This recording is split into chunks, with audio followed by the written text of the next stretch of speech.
আজকের ক্লাসটা হবে ক্লাস 3। এটাতে আমি শিখাবো কিভাবে আপনারা ডাবল ক্রোশেটা শিখবেন। এই জন্য আমি এখানে সামারিয়ান সুতা নিয়েছি, চিকন থিকনেসেরটা নিয়েছি, এই জন্য 2 তারের নিয়েছি, আর নিয়েছি 3mm হুক।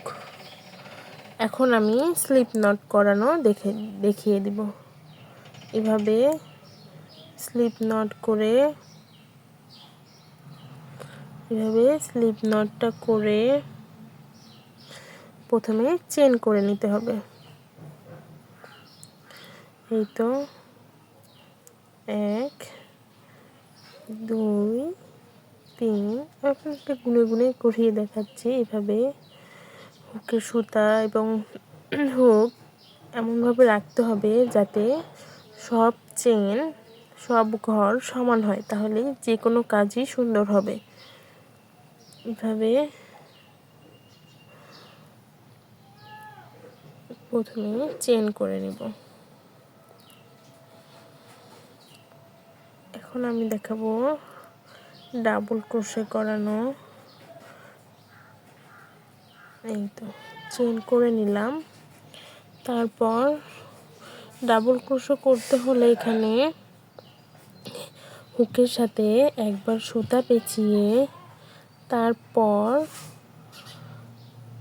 সেকেন্ড চেনে, এখানে এটা প্রথম চেনের ভিতর দিয়ে হুক নিয়ে হুকের সাথে সুতা পেঁচিয়ে নিয়ে এভাবে লুপ বের করে নিতে হবে। এভাবে 2 বার করে লুপ বের করে নিতে হবে, এটিকে ডাবল ক্রোশে বলে। এভাবে হুকের সাথে সুতা পেঁচিয়ে প্রত্যেকটা চেনের প্রথম দিকে কাজ করতে হয়, পিছন দিকে না। এভাবে নিয়ে এসে এই তো এভাবে করে নিতে হবে ডাবল ক্রোশে। সুতা একবার পেঁচিয়ে নিয়ে তার উপর লুপ এনে 2 বার করে বের করে দিতে হবে।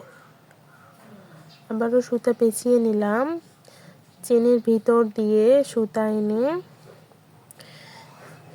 একবার, এই তো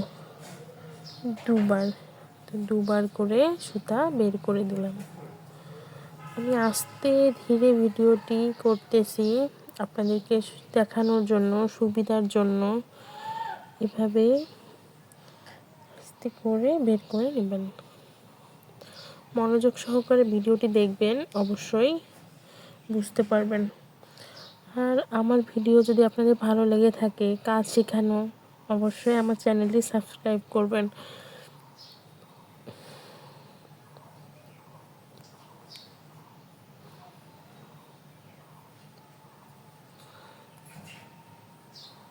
এভাবে ডাবল ক্রোশে করতে হবে।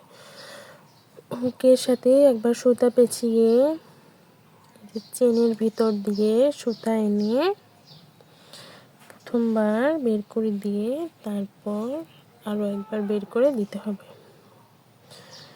এভাবে পুরোটা করে দেখাচ্ছি।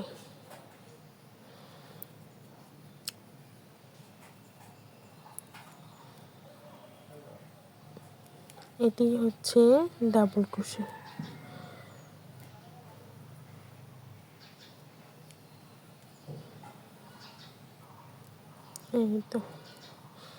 এই তো হয়ে গেল ডাবল ক্রোশে।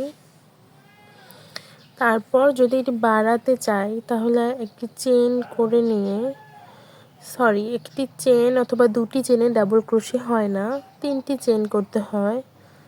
2 3, 3টি চেন করে উল্টিয়ে নিয়ে তারপর নেক্সট চেনে সেমভাবেই এভাবে ডাবল ক্রোশে করে নিতে হয়।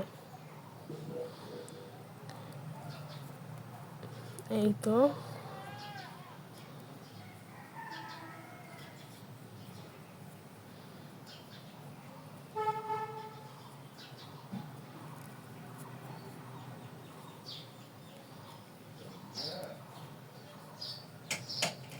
এভাবে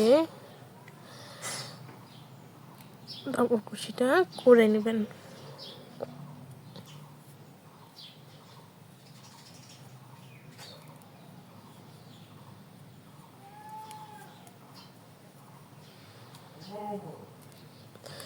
একের পর এক সিরিয়ালি আমি আপনাদেরকে ক্লাসগুলো দিব। আপনারা সবগুলো ক্লাস করার পর ইনশাল্লাহ ক্রুশের কাজ শিখে নেবেন।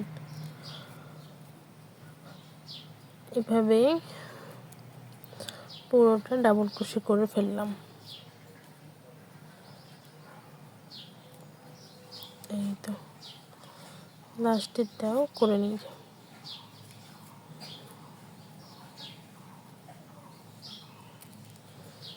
এই তো হয়ে গেল আমাদের ডাবল ক্রোশে। এভাবেই ডাবল ক্রোশে করতে হবে। ভিডিওটা এই পর্যন্তই। আল্লাহ হাফেজ।